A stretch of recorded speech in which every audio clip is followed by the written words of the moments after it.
KSFE വിദ്യാഭ്യാസ വായ്പ നിഷേധിച്ച വിദ്യാർത്ഥിക്ക് സുമനസിന്റെ സഹായം. ബിടെക് വിദ്യാർത്ഥിയായ ശരത്തിന് ബിലീവേഴ്സ് ചർച്ച് പരമാധ്യക്ഷൻ ഡോക്ടർ KP യോഹന്നാൻ 1.25 ലക്ഷം രൂപ നൽകി സഹായിച്ചു.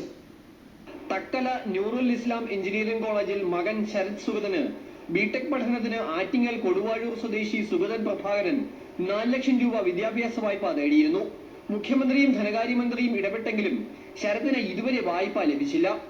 ആദ്യ വർഷത്തെ ഫീസ് അടയ്ക്കാത്തതിനാൽ ശരത്തിനെ കോളേജിൽ നിന്നും പുറത്താക്കി. ഇക്കാര്യം സൂര്യവാർത്ത റിപ്പോർട്ട് ചെയ്തിരുന്നു. തുടർന്ന് ബിലീവേഴ്സ് ചർച്ച് പരമാധ്യക്ഷൻ KP യോഹന്നാൻ ഫീസ് അടയ്ക്കാൻ ആവശ്യമായ പണം നൽകി. മുഖ്യമന്ത്രി ഓർഡർ ഇട്ട് തന്നു KSFE ലോൺ കിട്ടുന്നതിന് വേണ്ടി.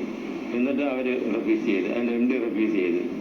ബിഷപ്പ് സൂര്യ TVയുടെ വാർത്തയും ഇത് കണ്ട് ബിഷപ്പ് വേണ്ട 1 വർഷത്തെ ഫീസ് കംപ്ലീറ്റ് സഹായിച്ചു.